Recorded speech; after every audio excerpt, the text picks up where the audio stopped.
Alright, welcome back to the channel, guys. Today I'm going to be showing you how to unflood the PB8010T.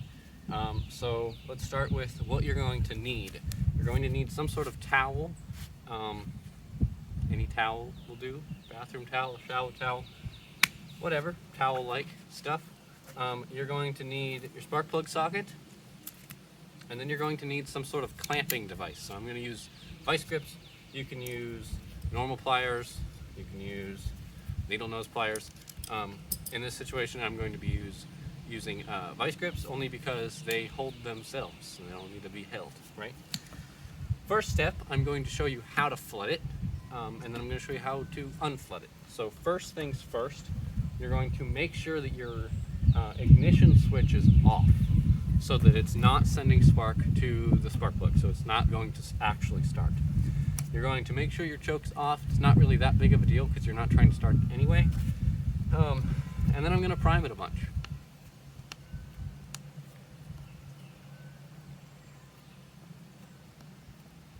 Okay, and then I'm going to pull it a bunch. Remember, it's not going to start because the ignition switch is off.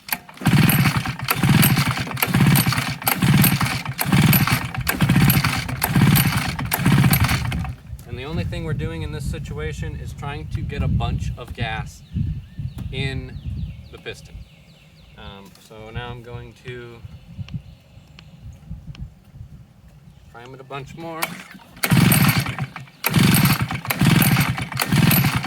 Okay, now it should be flooded. So what we're going to do is take our spark plug boot off. And for this, if you really want to make sure, if I really want to make sure that this thing is flooded, or at least unflooded, to get it unflooded, you can put your vice grips or pliers on your gas lines. I warn you, don't do it for either a really long period of time, or if your gas lines are old. Because if they're old, then they're going to break and not do gas line stuff anymore. So be careful, be gentle with them. Don't, hurrah on them, okay? So this is just making sure that no more gas is getting sucked up from the tank into the carb, okay? To just use what it has in there so that we can unflood it. So now that I have my spark plug boot off, we're going to be taking spark plug out.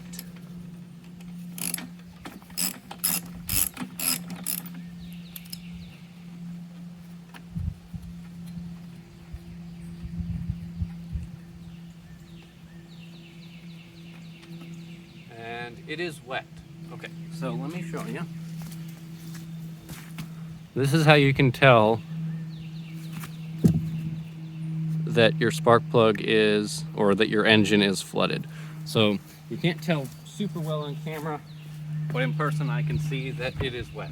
And if you smell down in the hole, you can smell gas. So now that the spark plug is out, I'm going to get my towel and dry it off. Because if you don't know, gas, the liquid gas, is not flammable. It is the gas vapor that is the flammable part. So when you flood it, that just means there's too much liquid gas and it can't ignite, it can't, burn it, so, right? So you want to just get all of the liquid gas out of here. So set that in a safe, clean place, and while your spark plug is out, we're going to leave everything the way it is and just pull it. Make sure your clamp is still on your gas lines so that it is not sucking any more gas up. And we should be good. Give it a couple more to make sure that all that liquid gas is evaporated and out of there. The good thing is gas evaporates really fast, so this won't take very long. Going to be putting our spark plug back in.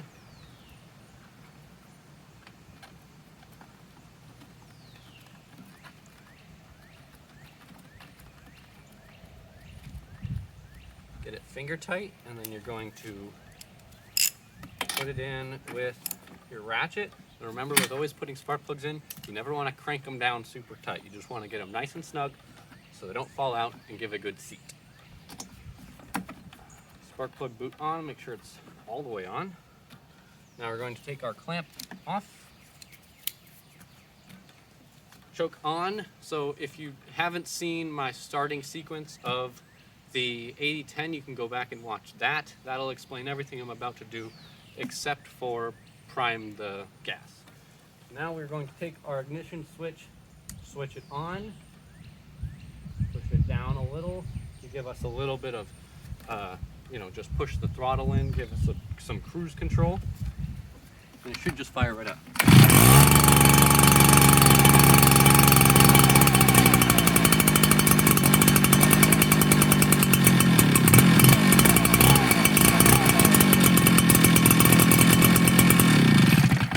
And there we go. So we flooded it, unflooded it. I hope that was helpful to you guys. But if you are still having trouble starting your 80-10, you can go back and watch that starting sequence video. That should help. And if not, throw me a comment if there's anything else you want me to do on this, any maintenance stuff, anything like that. I'm always open to use this thing. I love this thing. But hope you enjoyed the video. Like, subscribe. Hope that was helpful, and see you next time.